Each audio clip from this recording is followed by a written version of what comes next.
नमस्कार दोस्तों, आपका स्वागत है हमारे चैनल BB Vlogs _24 में।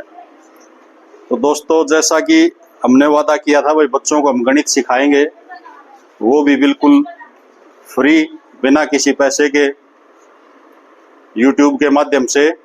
उस मिशन में हम लगे हुए हैं और आज उस कड़ी में हम अगला नियम लेके आए, हमारा दशमलव की गुणा का नियम। अभी पिछले 2 दिनों में 2 नियम करवाए थे, दशमलव के जोड़ का नियम और दशमलव की घटा का नियम। तो आज हम लेके आए हैं दशमलव की गुणा का नियम। तो दोस्तों, अगर मेरी वीडियो अच्छी लगे तो चैनल को सब्सक्राइब करें, वीडियो को शेयर करें और लाइक करें।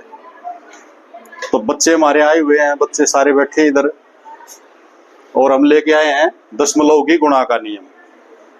तो पहले तो मैं बच्चों से पूछूंगा, आज हमारे कैमरामैन चेंज हैं, मिस्टर टिंकू लाला की जगह आज बंटी लाला है, टिंकू के बड़े भाई।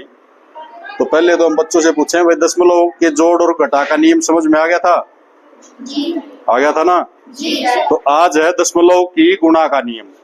दशमलव की गुणा भी जिस तरह दशमलव के जोड़ और घटा जितना आसान थे, दशमलव की गुणा भी उतना ही आसान है, मुश्किल नहीं है।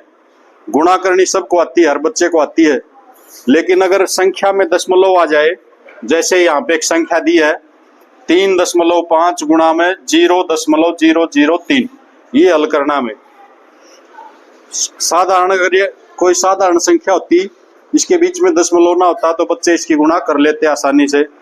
लेकिन दशमलव लगते ही बच्चे डर जाते हैं, उनको ये लगता पता नहीं अब क्या होगा। तो ये मुश्किल नहीं है बिल्कुल भी प्यारे बच्चों। देखो, अगर इस तरह के सवाल आ जाते हैं जिनमें दशमलव की गुणा करनी हो, तो हम क्या करेंगे कि दशमलव की गुणा पहले साधारण गुणा की तरह करते हैं। गुणा के बाद ऊपर व नीचे वाली संख्याओं में दशमलव के बाद वाले अंकों को गिनते हैं। जितने ये अंक होते हैं, उत्तर में इकाई की तरफ से उतने ही अंक छोड़ के हम दशमलव लगाते हैं, वो हल हो जाता है भाई सवाल। यानी गुणा में बिल्कुल सीधी साधारण जो गुणा है उसी की तरह करनी है। साधारण गुणा की तरह हम गुणा कर देंगे, संख्या ऊपर नीचे लिख के। उसके बाद हमें क्या करना है कि दशमलव के बाद के अंक गिनने हैं। जैसे ये एक अंक तो ये हो गया इस संख्या में, दशमलव के बाद 5, और इस संख्या में दशमलव के बाद 3 अंक, 3 और 1 4 अंक हो गए दशमलव के बाद दोनों संख्याओं के कुल मिला के। तो 4 अंक छोड़ के इकाई की तरफ से हम गिनेंगे, 4 अंक छोड़ के दशमलव लगा देंगे उत्तर में, वो हमारा सवाल हल हो जाएगा। तो इसको हम अभी हल करेंगे। एक बार बंद कर बंटी। तो इसको अभी हम हल करेंगे बच्चों, देखिए कैसे हल हुआ ये। इन संख्याओं को हम लिख लेते हैं, जो जिसमें ज्यादा अंक है उसको ऊपर लिख लो। 0.003 इस संख्या को हमने ऊपर लिख लिया, और इसके नीचे हम लिखेंगे कम अंकों वाली संख्या 3.5। अब इनकी हम गुणा कर लेंगे।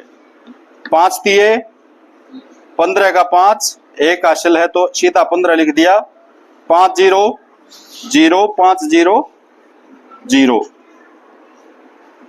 यहाँ पे इसको जगह को खाली छोटा। 3 तिये 9, 3 0 0 3 0 0, 3 और 0 की गुणा करी तो 0। अब इनको हम जोड़ देंगे। 5 9 और 1 10, 0 और 0, ये आ गई गुणा भाई, ये इन अंकों की गुणा आ गई बच्चों। तो अब हमें क्या करना है, देखो अब नियम को ध्यान से पढ़ो कि दशमलव की गुणा पहले साधारण गुणा की तरह करते हैं। हमने साधारण गुणा की तरह गुणा कर दी। गुणा के बाद ऊपर व नीचे वाली संख्याओं में दशमलव के बाद वाले अंकों को गिनते हैं। ऊपर वाली संख्या में दशमलव के बाद कितने अंक हैं, और नीचे वाली में दशमलव के बाद 1 ही तो है, 5। 3 ये और 1 ये कितने हो गए, 4।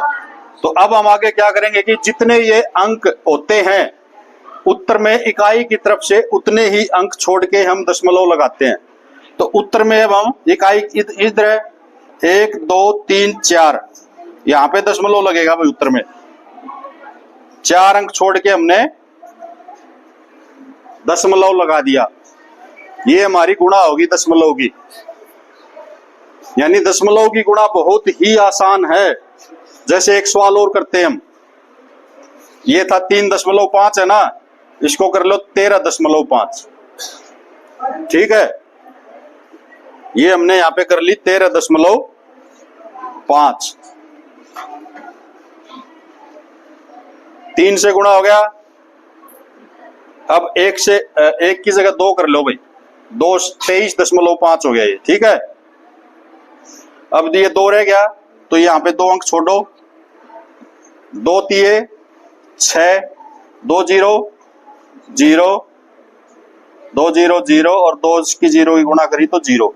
हम किसी भी अंक की 0 से गुणा करेंगे तो उस अंक का मान 0 हो जाएगा। ठीक है, अब इसको हम जोड़ लेते हैं भाई। 5, 9 और 1 10 की 0, असल 1, 6 और 1 7, ये 0, ये 0 और ये 0। अब देखो, अब दशमलव के बाद कितने अंक है? ऊपर वाली संख्या में 3 और नीचे वाली संख्या में 1, क्योंकि हमने इस तरफ अंक बढ़ाया, उस तरफ तो अंक ही नहीं बढ़ाया, तो 4 ही अंक रह गए ना। उत्तर में वही 1 2 3 4 अंक गिन के उत्तर में हम बिंदु लगा देंगे। आया समझ? और मान लिया अगर हम इसको कर देते 23.51, तो फिर दशमलव के बाद कितने अंक हो गए? 1 2 3 4 और 5, 5 अंक हो जाते हैं। तो उत्तर में हम 5 अंक छोड़ के इकाई की तरफ से और फिर यहां दशमलव लगाते। समझे? यानी बहुत आसान सवाल है कि हमें साधारण गुणा की तरह गुणा करनी है। उसके बाद दोनों संख्याओं में ये देखना है कि दशमलव के बाद कितने अंक है। जितने अंक हैं ऊपर और नीचे की दोनों की संख्याओं की गिनती करके उत्तर में इकाई की तरफ से उतने ही अंक छोड़ के दशमलव लगा दो। आपका सवाल बिल्कुल सही होगा, कोई गलत नहीं कर सकता। आया समझ में या नहीं आया? तो भाई हमारे कैमरामैन को आज थोड़ी जल्दी है और हम थोड़े लेट है, तो आपको मिलवाता हूं। ये आज टिंकू की जगह बंटी लाला हमारे कैमरामैन है, और ये बच्चे सारे बैठे हैं वही क्लास में। सब बच्चे आए हुए हैं, बच्चे पढ़ना चाहते हैं और हम कोशिश कर रहे हैं कि ये पढ़ें और पढ़ लिख के कामयाब हों। तो हमारे चैनल के साथ जुड़े रहिए और बच्चों को भी बताइए, ज्यादा से ज्यादा बच्चों को ये पता चले कि भाई कितनी आसानी से गणित जो वो हल हो जाता है, मुश्किल नहीं होता। और हमारे चैनल को सब्सक्राइब कीजिए ज्यादा से ज्यादा, यही मैं अपनी गुरु दक्षिणा समझूंगा। धन्यवाद। अगले वीडियो के साथ फिर मिलते हैं कल।